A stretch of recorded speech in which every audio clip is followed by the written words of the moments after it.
In the previous class, we were learning about different types of relations. The first one I talked was about reflexive relation. Let us take the next kind of relation, that is symmetric relation. Now, if I have a set A and a set B, first I will make the set A cross B, that is Cartesian product. From that, I will pick up the relation R.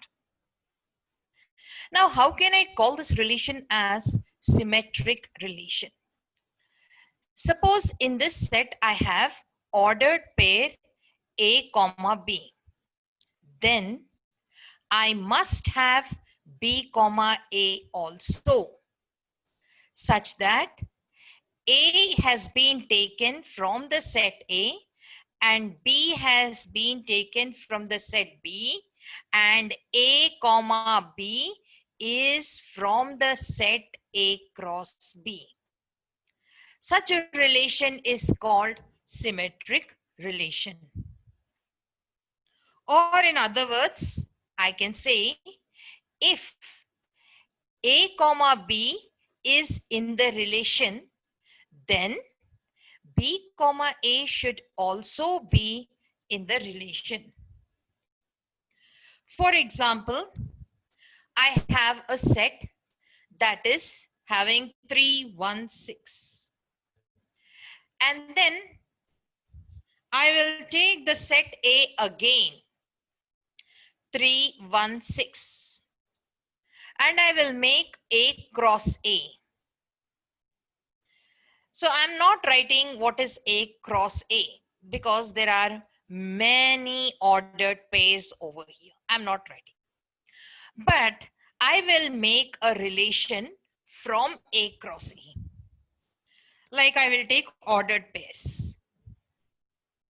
Suppose if I take 3 comma 6, then I must take 6 comma 3 also in the relation. Suppose if I take 1 comma 1 in the relation, then I have to take 1 comma 1. If you reverse it, 1 comma 1 only. So I need not write again. So this kind of relation, I can call it as symmetric relation. Because if A comma B is there, B comma A is also there. In this case, I need not worry because A comma B is 1 comma 1. B comma A is also 1 comma 1. So for this particular set 1 comma 1, this is only A comma B, this is only B comma A. So such a relation is called symmetric relation. The next type of relation is transitive relation. What do you mean by transitive relation? Suppose there is a set A. There is a set B. I am making A cross B. In A cross B, there will be many ordered pairs. With that, I can make a relation. But now when I make a relation, if I take A comma B, I have to take B comma C, and then I have to take A comma C also. Then only that relation can be called as transitive relation. Remember, A and B and C, whatever numbers they are, we are taking the ordered pair X comma Y from the set A cross B. Such a relation is called transitive relation. I can say like this: if A comma B, B comma C is in the relation, then A comma C also should be there in the relation. Then I can call that relation as transitive relation. I can give you one example. For example, I have a set 3, 6, 9. Instead of B, I will take A only. 3, 6, 9. So there is no B set. That's why I will make A cross A. In A cross A, there will be many ordered pairs which I am not writing. But from these ordered pairs, some of them I will take and make a relation. For example, I am taking A comma B, 3 comma 6. And I am taking B comma C. So B comma C is this. Then I have to take A comma C also. Such a relation is called transitive relation. See, this is A comma B, this is B comma C, and this is A comma C. Then I can call this relation as transitive relation. So the next kind of relation is equivalence relation. If there is a set A, again I am taking set A only, and I am taking A cross A, the Cartesian product set, from which I will take a few ordered pairs and make a relation. Now suppose in this relation, for all the A's in the set A, all the A's, if I make A comma A and put it in the relation, that means the relation is reflexive relation. And then if for A comma B belonging to the set A, I will make a relation. So A comma B belongs to set A. And suppose if A comma B is in the relation and B comma A is also in the relation, then that relation is symmetric relation. Similarly, if for A, B, C in the set A, if I take A comma B, B comma C in the relation, then if A comma C is also in the relation, then that relation is transitive relation.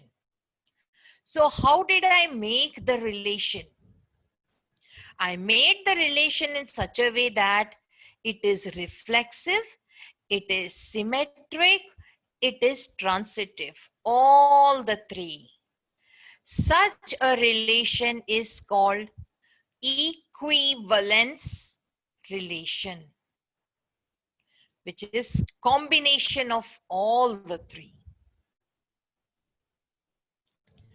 If R is an equivalence relation, imagine I'm making R a relation which is equivalence relation. That means this is reflexive, symmetric, transitive.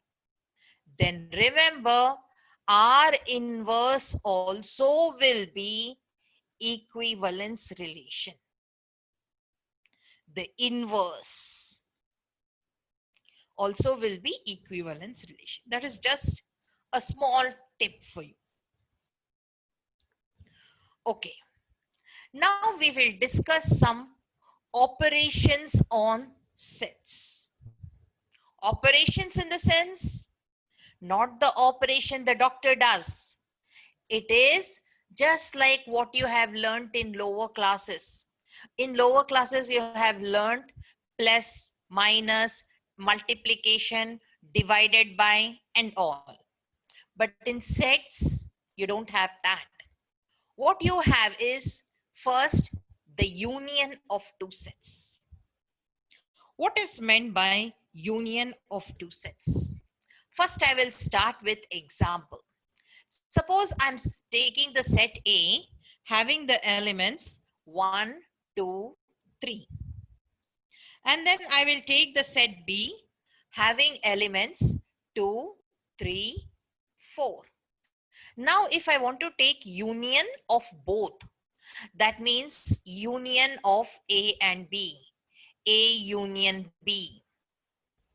So that will be written as, first we will take the elements of A, 1, 2, 3. Then we will write the elements of B. 2, 3 already I have written, so I will write 4. So this is A union B.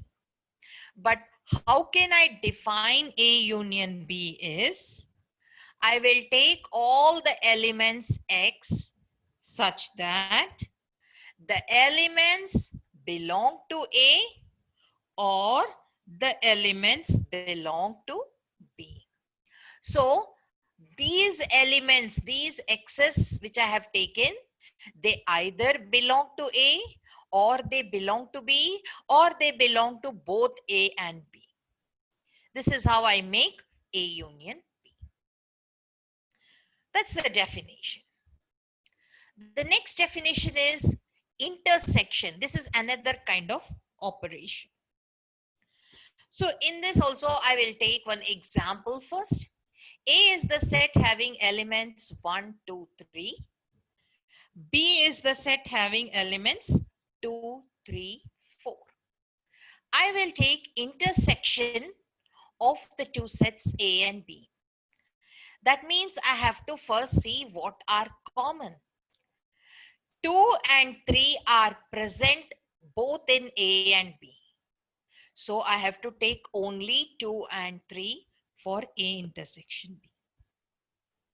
I can define A intersection B as, take the elements X such that the element X belongs to both A and B. See, I have taken the X elements in such a way that 2 and 3 are there both in set A and set B. The next is taking the difference of two sets. Here also I'll give you one example. If A is the set having elements 1, 2, 3 and B is the set having elements 2, 3, 4. If I want to take A minus B, I will concentrate on the set A. So take the elements of set A and minus the elements of set B. Remove the elements of set B. In set B you have 2, so remove 2. In set B you have 3, remove 3. In set B you have 4, we can't remove 4 because there is no 4. So in A, which we are concentrating, we have taken all the elements and we have subtracted the B. We have removed the elements of B. Left is only 1, which I did not remove. That will come under A minus B. So how can I define A minus B? I have to take the elements X. And what can I say about X? I have to see that X belongs only to A. And X doesn't belong to B. See, the element X which I have taken 1, it is there in A, but it is not there in B. Such elements will come under A minus B. That's the difference of two sets. The next one is complement of a set. So complement of a set is similar to what we have done just now, difference of two sets. But what is the thing you have to notice is, there will be a universal set. For example, in the universal set, I have 1, 2, 3, 4, 5, 6, 7, 8, 9, 10. And there will be a set A. In set A, I have 1, 2, 3, 4, 5. Then if I want to take the complement of set A, I have to concentrate on universal set. I have to take the elements of universal set. Then I have to remove the elements of set A. So what I will do here, first concentrate on the universal set. See the elements 1, 2, 3, 4, 5, 6, 7, 8, 9, 10. Now in A I have 1, so I will remove 1. In A I have 2, I'll remove 2. A is having 3, remove 3. A is having 4, remove 4. A is having 5, remove 5. So what are left after subtracting A from the universal set? We have subtracted A. Left is 6, 7, 8, 9, 10. So this forms the set A complement. Sometimes you write it as A dash also. AC or A complement. Then there are some laws which are applicable to the sets. They are called De Morgan laws. What are De Morgan laws?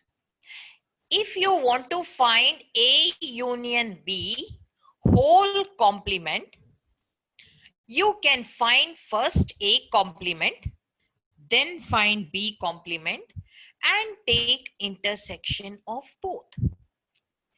I'm not giving examples for all. Just I am telling you what are the laws. Because if you take examples, it will take long time. But I'll give you example for the first one. Remaining, you only make examples.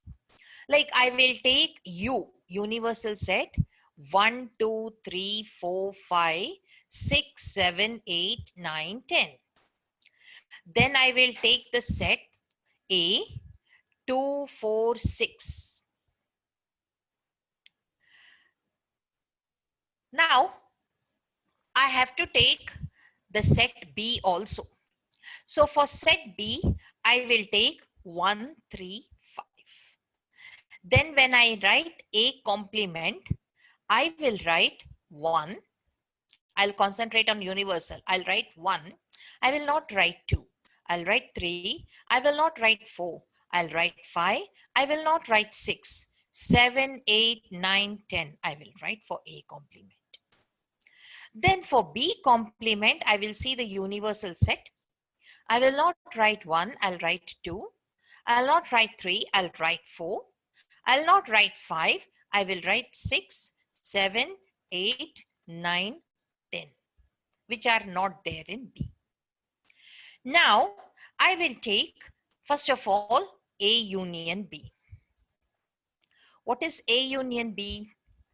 A union B is 1, 2, 3, 4, 5, 6. I have taken all the elements of A and B. Then I will take A union B complement. So I'll concentrate on universal set. I will not take 1, 2, 3, 4, 5, 6, but I will take 7, 8, 9, 10. So this is A union B complement. Okay, then already I have taken A complement and B complement. So I will find A complement intersection B complement. Common in both. What are common in both? 7, 8, 9, 10. 7, 8, 9, 10 common.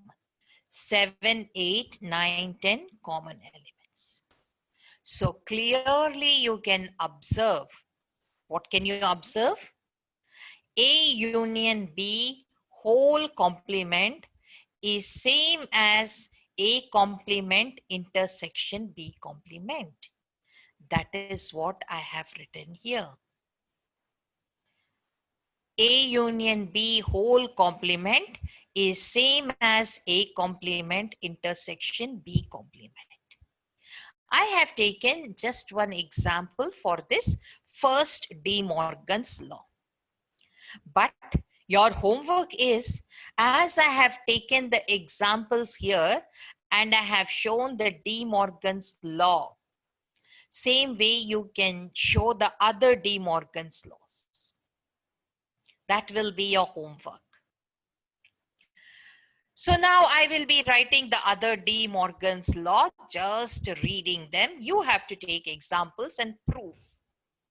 The second De Morgan's law is, if you have A intersection B whole complement, you can take A complement separately, B complement separately, and take the union of both. The next De Morgan law is, first one this and the next one this. You write one example for this. Okay, apart from that, there are some more operations. This doesn't come under De Morgan's law, but this is an operation. So De Morgan's law completes here. The next operation is A minus B union C is same as A minus B union A minus C.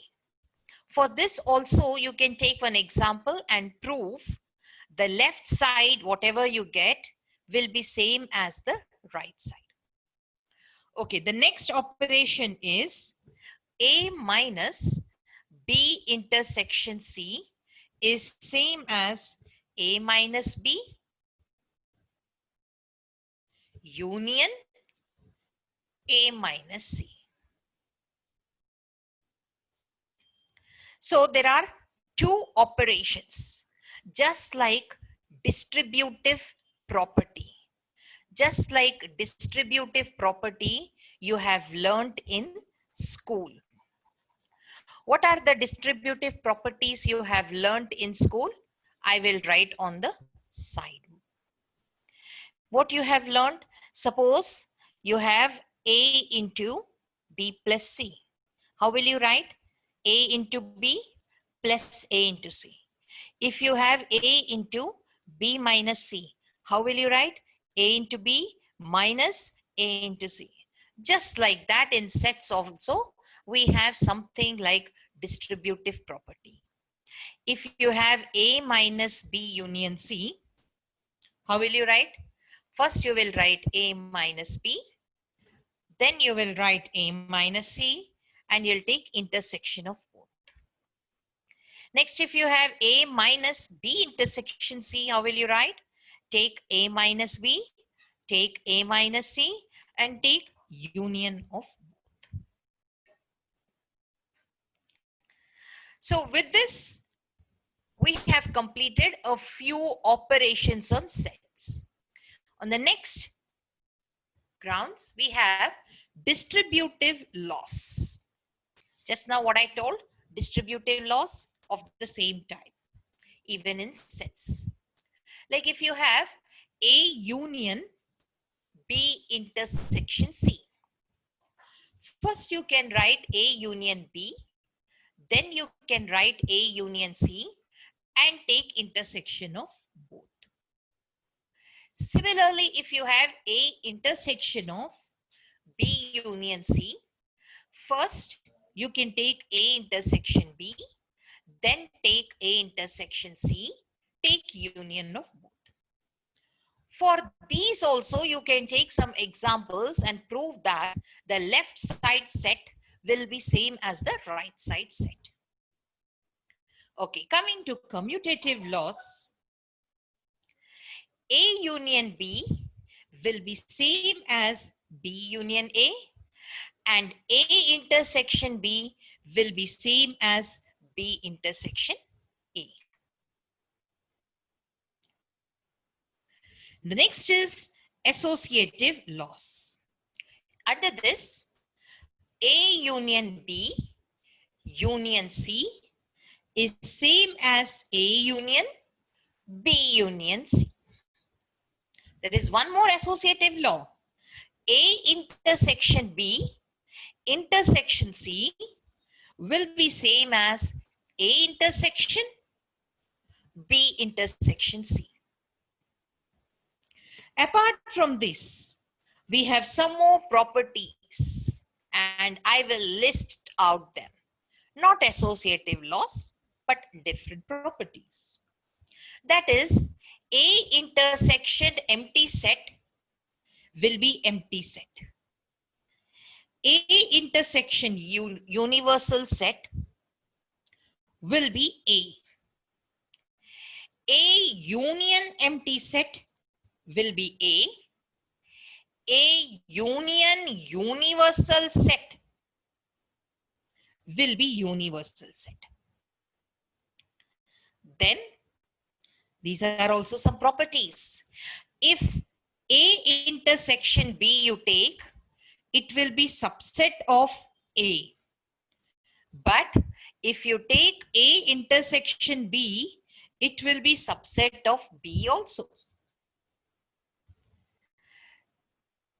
Similarly, if you take A, it will be subset of A union B. And B also will be subset of A union B. Not only that, A intersection B will be subset of A union B. And then one more operation here we have is, this is the last operation. A is the subset of B implies A intersection B is equal to A. A is the subset of B can also imply in another way. A union B must be equal to B. So all these properties you will understand, all these operations on sets, you will understand if you take examples and prove left side set is equal to right side set. I have proved one for you. Your homework is to prove for all the remaining. And if you have doubts, you can ask about the doubts in the questions which I gave you as homework, or the operations which I gave you as homework. We will be having doubts class very soon. Now we will learn about disjoint sets. First, I will give you examples, then you will understand easily what is disjoint sets. Suppose if I take A, 1, 2, 3. And if I take B having 7, 8, 9. If I find A intersection B, that means if I try to find common in both, I don't find anything common. Nothing is common. So when I write A intersection B, I don't find anything common. It is empty set or phi. Then such sets A and B are called disjoint sets because they don't have anything common in them. So whenever A intersection B you will get as empty set, then we can call A and B are disjoint sets. Nothing is common in between them. Remember, with this, we have one more idea in our mind. I got one more idea. If you take A and A complement, find the intersection of both, you will not get anything common in them. You will get empty set. So I can say A and A complement are disjoint sets. Again, you can take one example and prove that. Next, we can go to symmetric difference of sets. What is symmetric difference of sets? Here I can give you one example, but I'm leaving it to you. You take one example and see what is symmetric difference of sets. If we have A and B, A delta B is called symmetric difference of the sets A and B. Now, what is this A delta B? How will you get A delta B? You take one example for A, you take one example for B. Then, first you find A minus B, then you find B minus A, and then take union of both. That is only symmetric difference of the sets A and B. Apart from that, some more things I will tell you. Apart from this symmetric difference of sets, take some examples and find out the left side and the right side. See whether they are equal or not. The first one is, if you take A complement and take complement again second time, that will be same as A. The second one, if A is subset of B, you see that B complement also will be subset of A complement, and the reverse also can happen, the reverse way. The third property I can say, if A is equal to B, that implies A is the subset of B and B is the subset of A. It can happen the other way also, in the reverse way also. That means if A is the subset of B and B is the subset of A, you can call A is equal to B. The reverse. Next, fourth one is, the number of elements in A union B will be number of elements of A plus number of elements in B minus number of elements in A intersection B. But suppose if A and B are disjoint sets, that means in A intersection B, you don't have any element. It is empty set. Then I can write number of elements in A union B. Number of elements in A union B is number of elements in the set A plus number of elements in the set B. I am not writing minus number of elements in A intersection B, because in A intersection B, no elements. It is empty set.